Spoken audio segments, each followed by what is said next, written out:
അതല്ലേ ഇടയായ കാര്യമല്ലേ ഞാൻ പറഞ്ഞ കേരളം പ്രകടിപ്പിച്ച.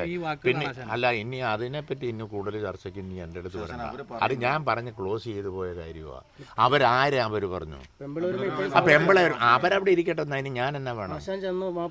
ഓ ഞാനല്ലേ. പിന്നെ അത് ഇരുത്തിയവർ മാപ്പ് പറഞ്ഞ് പിടിച്ചോണ്ട് പോയാൽ മതി. ഇരുത്തിയവരുണ്ട് അവരെ. അല്ല,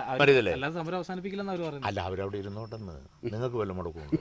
നിങ്ങളും കൂടെ ആ കൂടുന്നു. എന്നിട്ട് കൊടുക്കും. ഓരോ ദിവസത്തെയും വാർത്തയൊക്കെ കൊടുത്ത് സംഗതി കൊഴുപ്പിയിരുന്ന് സംഗതി കൊള്ളാം. ഞാൻ എന്നെയൊന്നും ഇതിനൊന്നും കിട്ടുകയില്ല. ഞാൻ പറയേണ്ട പൊതുസമൂഹത്തിനോടേ പറയുള്ളൂ. എനിക്ക് അവരുമായിട്ട് എന്നെ ബന്ധം. അവരെ വ്യക്തിപരമായി അറിയാവുന്നവരാ. ഞാൻ ആരുടെയും പേര് പോലും പറഞ്ഞിട്ടില്ല. പറയാൻ എനിക്ക് താല്പര്യവുമില്ല. അന്നേരവും ഇല്ല, ഇന്നേരവും ഇല്ല, ഇനിയില്ല. അത് വിട്ടത് കേസ് തന്നെ. അത് സംബന്ധിച്ച അത് സംബന്ധിച്ച ഇല്ലല്ലോ. അത് പറഞ്ഞു കഴിഞ്ഞല്ലോ. എന്നാ ശൈലി മാറാൻ?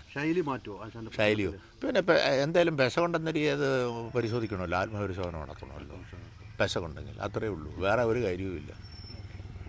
കാര്യവുമില്ല. ഇനി നിങ്ങൾ എന്നെ കയറ്റി പുതിയത് പിടിപ്പിക്കാൻ നോക്കുന്നു വേണ്ട. നിങ്ങളോട് സ്നേഹപൂർവ്വം പറയാം, ഞാൻ ഇവിടെ ജീവിച്ചു പോയിക്കോളൂ.